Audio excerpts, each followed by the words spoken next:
I am Chef Christy, and I am so excited that you're watching today. I just want to say a big thank you and a welcome back to all my subscribers. And if you are new to my channel, I share delicious recipes every single week. So I hope that you consider subscribing to my channel. And if you hit the notification bell, you will know as soon as I upload a new video. Now today's recipe is very, very special, and it originated in my home state of West Virginia. It's something that we're kind of known for, and that is a pepperoni roll. Now, in June 23rd of 2016, my state experienced one of the worst floods in our history, and it was devastating. I just want to show you just a little bit about what I'm talking about.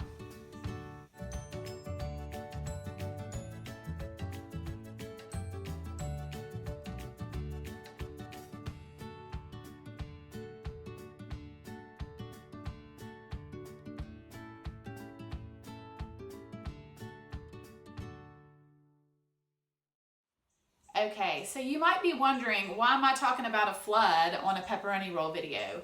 Well, because of this flood, many churches in the area immediately took action and went out to help those that were in need.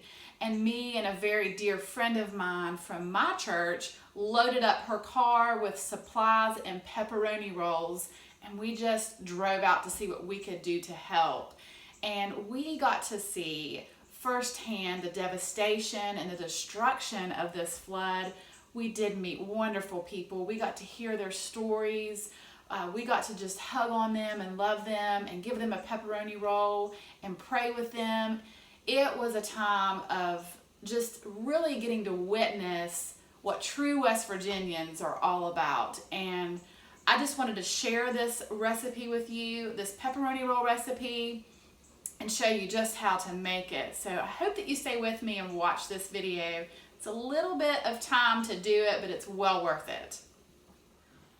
Okay, to my mixing bowl, I have 2 1/4 teaspoons of the fast rise dry active yeast and 1 teaspoon of sugar, and I'm going to add 1/2 cup of warm water. And then I always like to kind of just dissolve the sugar down inside just to make sure, but it's going to start to foam up. Okay, I have taken 3 small potatoes, peeled them, quartered them, and then placed them in a small pot of water and brought them up to a boil. And now I'm just letting them cook until they're fork tender. Okay, the potatoes are all done. So what I'm going to do is I need 2 1/2 cups of this liquid. So I'm just draining this water into my measuring cup, and then I'm going to go and fill it with tap water until it reaches 2 1/2 cups. Okay, so now I'm going to take my potatoes and put them in my blender. Now I know this may sound strange, but I promise you it will work. And then I'm going to add some of this liquid back in. Not all of it, I'm going to do a little bit at a time.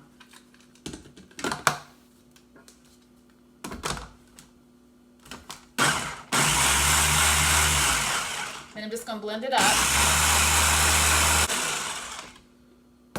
Alright, I'm going to add the rest of my liquid. With 1 teaspoon of salt, 1/4 cup of sugar, and then I have 1/2 cup of shortening, and this I'm using the buttered flavored shortening.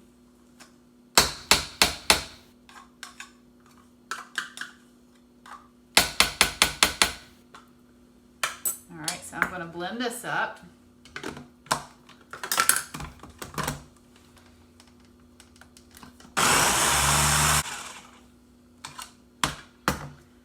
Alright, and now I'm going to add 1 egg and blend this up. Okay, so the next step, I am using a bread flour, and I find that your dough just works better with a bread flour. So I am going to actually add 3 cups to my mixer, and I'm using my KitchenAid today. It saves my hands. You can do this in a large mixing bowl and mix this by hand if you want, or you don't have a KitchenAid, and it works just fine. So then what I'm going to do is I'm going to pour this liquid right over it. And I just went ahead and put my flour in there just kind of like as a buffer, just to ensure that if the mixture was too hot, it didn't kill the yeast or anything like that. So then I'm going to put my dough hook on, and I'm just going to begin to mix this. All right, so that's just mixed a little bit, and then I'm going to add 3 more cups of flour.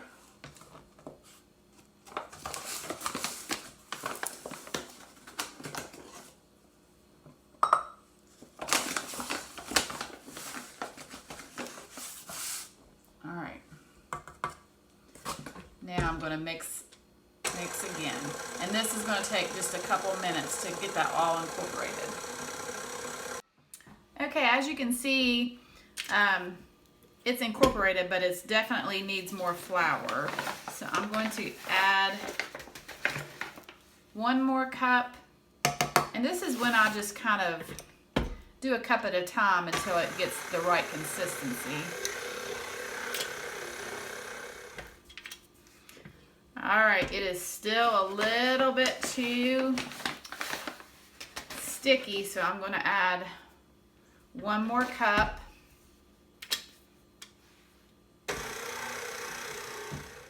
All right, at this point, I am going to take it out and put it on my beautiful board that my son gave me for Mother's Day, and I'm going to knead it. Okay, so to my board, I'm just going to generously put some flour down on, and then I'm just going to dump my dough, trying to get all of it out from the bottom. And then I'm just going to begin to knead it, folding and pushing this dough until it's nice and smooth and soft. This is just such a good dough. I really, really hope that you give it a try. Okay, I have been kneading for several minutes, and it is just about there. It's nice and smooth. So now what I'm going to do is I have a large bowl that I've just sprayed with non-stick spray, and I'm going to place my dough in, cover it with a damp towel, and then put it on top of my stove. And I have my stove preheating, so it'll be a nice warm place for it to rise. Okay, I just wanted to show you really quickly what I do with my pepperoni is I just cut it into small slices. That's just my personal preference. You do not have to do this, but just want to show you how I do it. Okay, I have floured my board again, and then my dough, as you can see, has doubled in size. So I am just going to push that down and then just dump it out onto my board.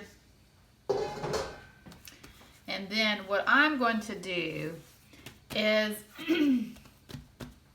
I'm going to cut or pinch a different amount. So I'm going to actually weigh this. You do not have to do it. You can just eyeball this. But for me, I want, that's about 3.2 ounces. And I want that about 3 ounces or 3.5 ounces of dough. So I'm just going to pinch. And if it's not exact, it's not exact. It's okay. This one's a little bit more. But like I said, you don't have to do this. Especially if you don't have a scale, you can just eyeball it. All right, I ended up with 26 3.5-ounce dough balls, but like I said, you can just eyeball that, pinch them off, but you just want to spread your dough out, place some pepperoni in the center, and you could add cheese if you like, but today I'm just going to keep it simple with just the pepperoni. And then I just pinch the ends and kind of tuck it under, and then I just kind of form it in my hand, and then I place these on a grease sheet tray, seam side down.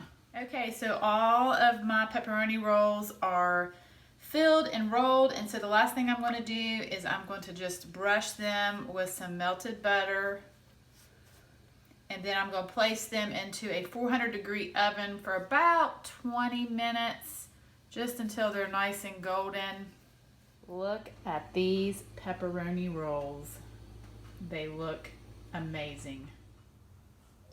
Okay, the pepperoni rolls are all done, and they are amazing.